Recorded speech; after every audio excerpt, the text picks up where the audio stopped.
Welcome back to the channel BCA bright career academy. आज हम पढ़ेंगे अर्थमेटिक प्रोग्रेशन का फर्स्ट एक्सरसाइज 5.1। पिछले लेक्चर में हम लोगों ने पढ़ा था अर्थमेटिक प्रोग्रेशन क्या होता है, उसका जनरल फॉर्म, उसका एनएट टर्म कैसे निकालेंगे, एसएन टर्म कैसे निकालेंगे, उनके फॉर्मूलाज पढ़े थे हम लोगों ने इंट्रोडक्शन पार्ट में, जिसका लिंक आपको इस वीडियो के डिस्क्रिप्शन में मिल जाएगा। आज हम पढ़ेंगे exercise first 5.1।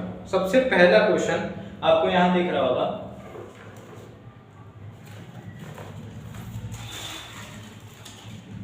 In which of the following situation do the list of number involve make an arithmetic progression and why.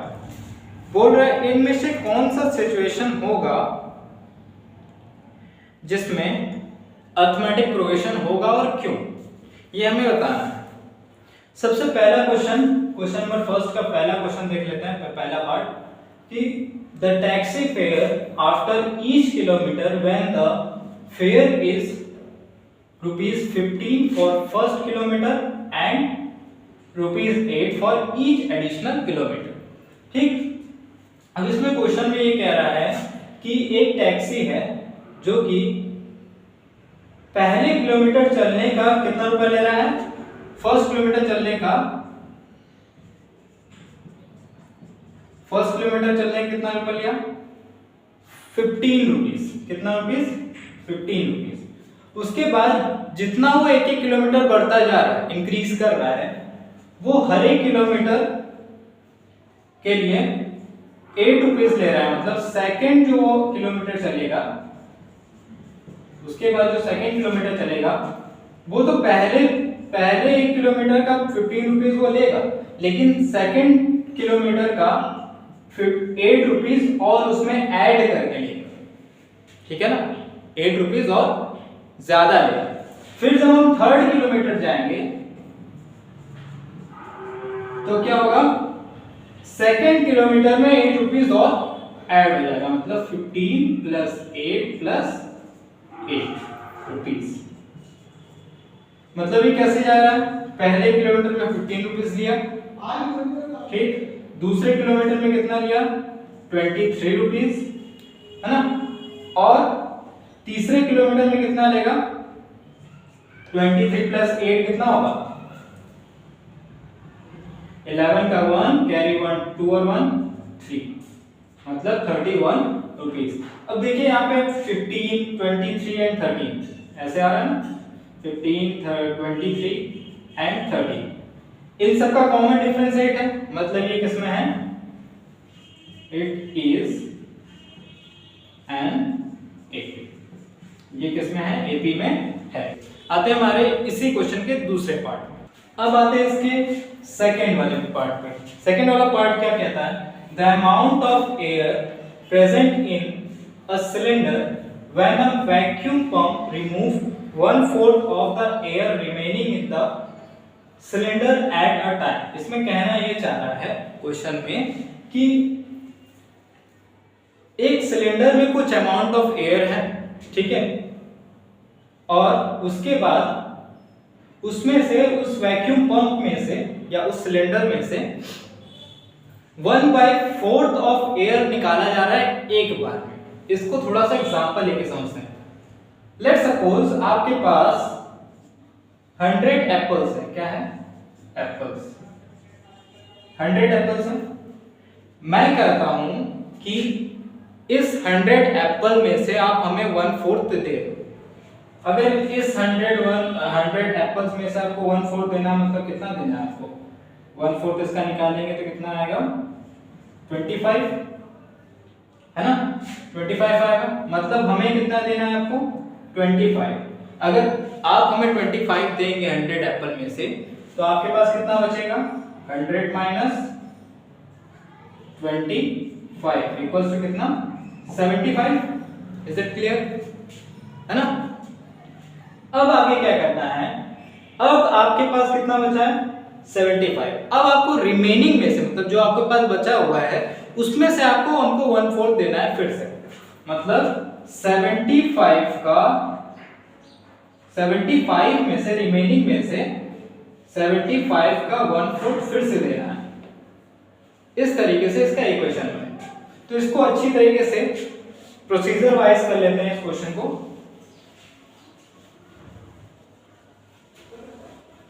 देखिए हम मान लेते हैं लेट द अमाउंट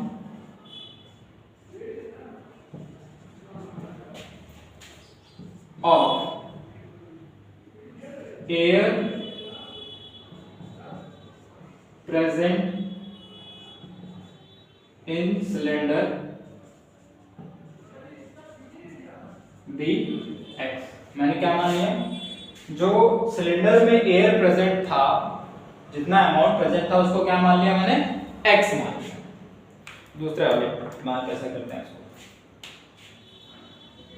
अब देखिए आपके पास पहले कितना बचा हुआ है x, तो ये आपका क्या हो गया फर्स्ट टर्म मान लेते हैं,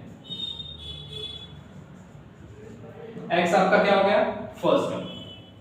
अब नेक्स्ट टर्म निकालने के लिए क्या करेंगे, क्या बोले थे हम कि आपके पास जो है, जो आपके पास अमाउंट है उसमें से मैं 1/4 लूंगा, मतलब उसमें से हमको 1/4 एयर रिमूव करना है। तो x का 1/4 एयर रिमूव करेंगे x में से, तो कितना आएगा x माइनस x/4, यहां से एलसीएम लेंगे तो 4 आएगा, 4 को ऊपर मल्टीप्लाई करेंगे 4x minus x equals to कितना आ जाएगा ये 3x अपॉन 4। ये मेरा कौन सा टर्म आया, ये मेरा आया सेकेंड टर्म।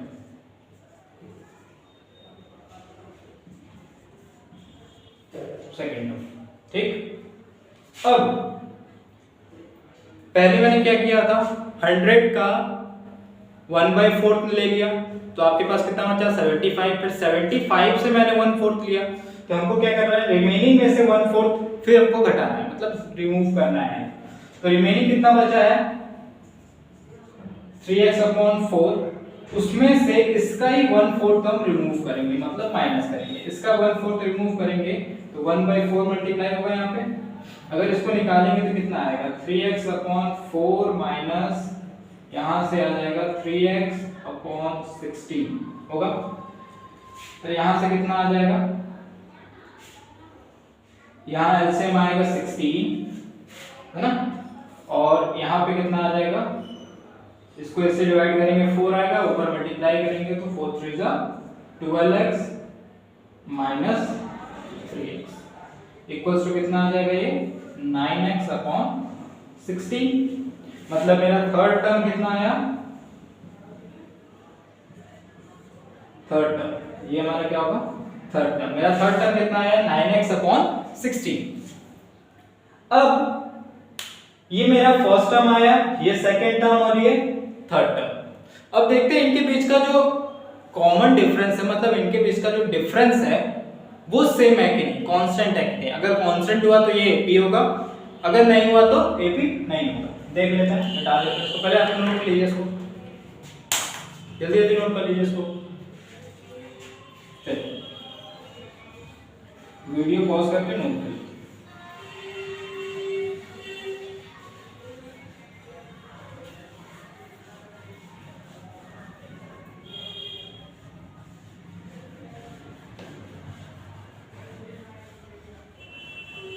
ठीक, अब आता है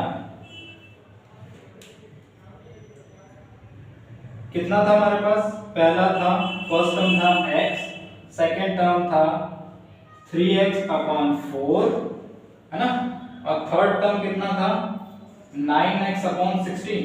देखिए यही तीनों है ना, एक बार देखिए यही तीनों है ना, हाँ ठीक है। आगे बढ़ते हैं। अब कॉमन डिफरेंस निकालने के लिए क्या करेंगे, कॉमन डिफरेंस का फॉर्मूला बताए थे a2 minus a1 equals to a3 minus a2। ये दोनों इक्वल होना चाहिए, अगर ये दोनों इक्वल होता है मतलब क्या है ये AP में है, अगर नहीं होता है तो AP में नहीं। करके देख लेते हैं, यहाँ पे x माइनस नहीं a2 है ना, तो ये a2 होगा second term 3x minus 4 minus x, और यहाँ क्या अपना हो जाएगा 9x/16 माइनस 3x/16। इसको हम सॉल्व करेंगे कितना आएगा, यहाँ से 3x माइनस 4x अपॉन 4, ठीक। और ये कितना आ जाएगा 9x, यहाँ नहीं यहाँ पे 16 एलसीएम, यहाँ से 9x आएगा माइनस 4 है 16, 4 पर मल्टीप्लाई होगा 12x। यहाँ से हम निकालेंगे कितना आ जाएगा, यहाँ नहीं लिखेंगे तो ऊपर करते हैं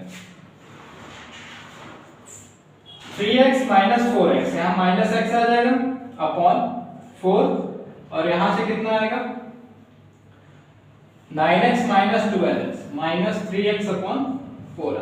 क्या इसका कॉमन डिफरेंस इक्वल आ रहा है, क्या इसका कॉमन डिफरेंस इक्वल आ रहा है, नहीं आ रहा, तो मतलब ये एपी में नहीं।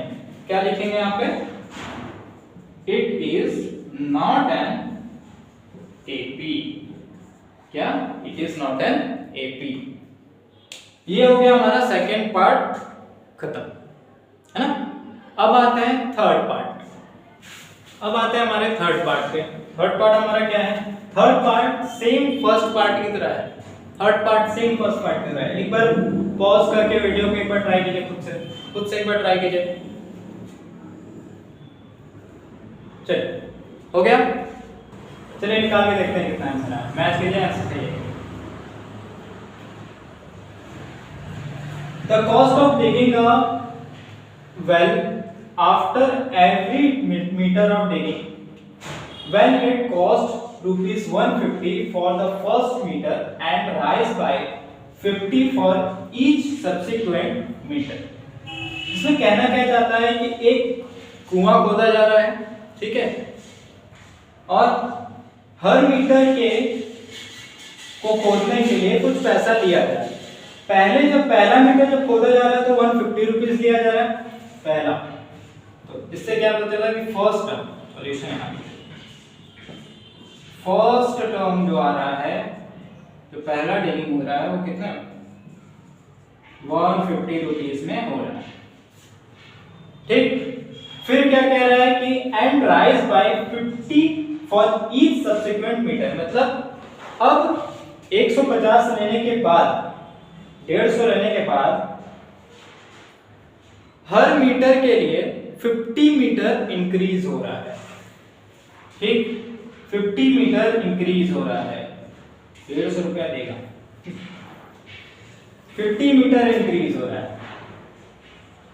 सेकंड टर्म कितना होगा इसका, 50 मीटर इंक्रीज हो रहा है, तो सेकंड मीटर जब खोदेंगे तो इसमें 50 मीटर इंक्रीज होगा, मतलब इसमें 50 प्लस हो जाएगा, है ना। थर्ड टर्म क्या निकलेगा इसका, थर्ड टर्म क्या निकलेगा, अगले मीटर के लिए मतलब थर्ड मीटर के लिए सेकंड मीटर में 50 और ऐड होगा, सब्सिक्वेंटली 50 रुपीज इंक्रीज हो रहा है ना, तो हर मीटर के लिए 50 रुपीज इंक्रीज होता जाएगा। तो पहला कितना आया 150, दूसरा कितना आया 200, तीसरा कितना आया 250, चौथा कितना आया 300 आएगा, फिर 350, ऐसे चलता जाएगा, होगा ना।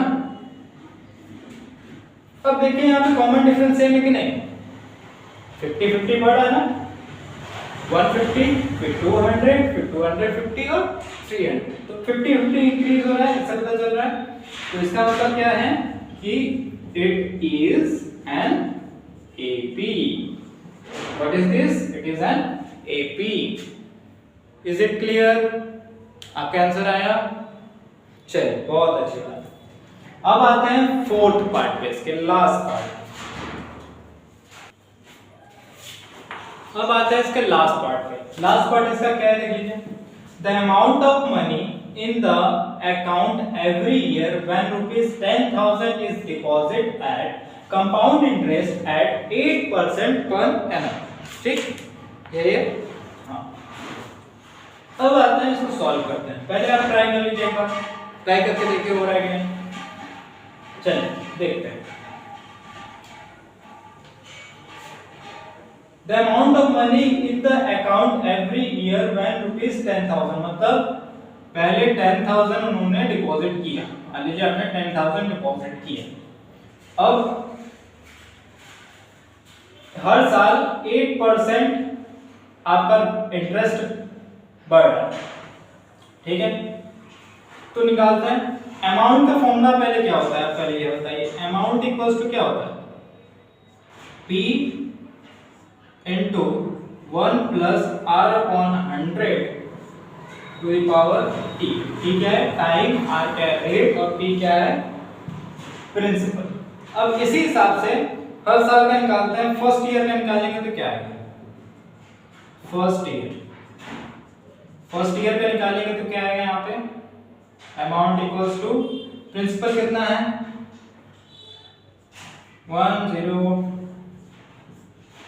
10,000 प्लस 1 प्लस 8 अपॉन 100, और फर्स्ट ईयर का निकाल रहे हैं इसलिए टाइम का रखेंगे 1 रखेंगे, ठीक। इसका निकाल लेते हैं। a इक्वल्स टू कितना आ जाएगा 10,000 इनटू यहाँ पे कितना आ जाएगा, जब इसको सॉल्व करेंगे तो क्या आएगा 108 अपॉन 100, और यहाँ से 1 0 2 0 से 2 0 कट गया, बचा कितना 10800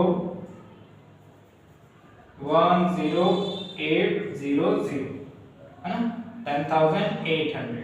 पहले ईयर में इनको कितना मिला 10,800, इसको यहाँ लिख दे रहे हैं 10,800, ठीक।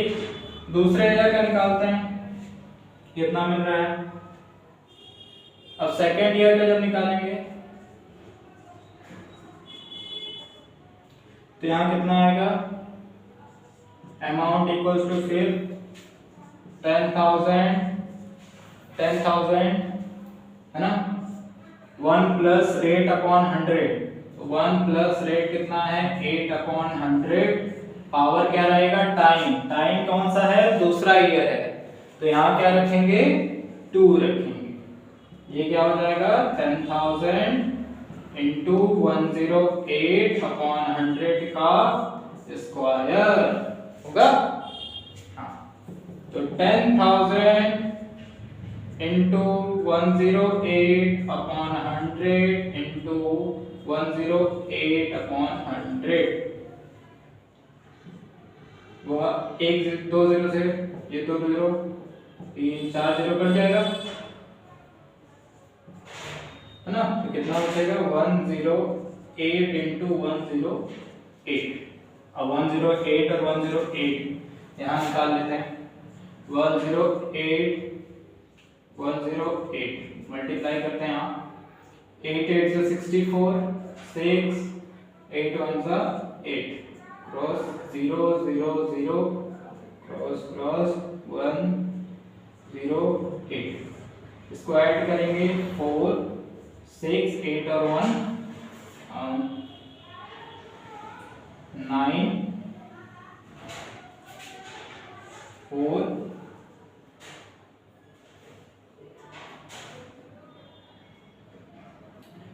सॉरी यहाँ गलत, यहाँ 801 होगा ना, 1 8 से 8 1 0 0 1 1 जा 8 और 8 16 का 6 कैरी 1 1, यहाँ कितना आ गया 1 1 6 6 4, है ना।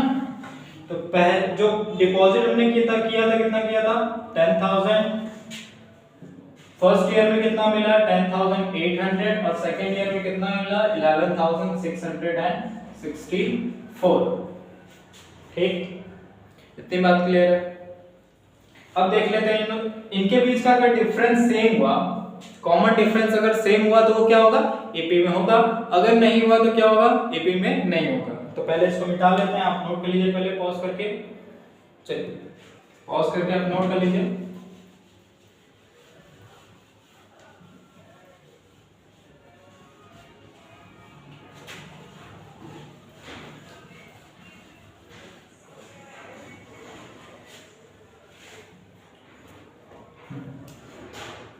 कॉमन डिफरेंस इक्वल्स टू क्या होता है a2 minus a1 equals to a3 minus a2, है ना। तो a2 कितना है 10800 माइनस 100 इक्वल्स टू इधर 11664 माइनस 10800। इसको करेंगे कितना आएगा, यहाँ से 0 0 0, यहाँ से 8 और 0, ये 0 से 0 हो जाएगा और ये 1 1 0 हो जाएगा। तो कितना हो जाएगा 800। और इधर कितना आना चाहिए, इधर भी 800 आना चाहिए। अगर 800 आया तो ये क्या होगा, अर्थमेटिक प्रोग्रेशन होगा, अगर नहीं हुआ तो नहीं होगा। देख लेते हैं।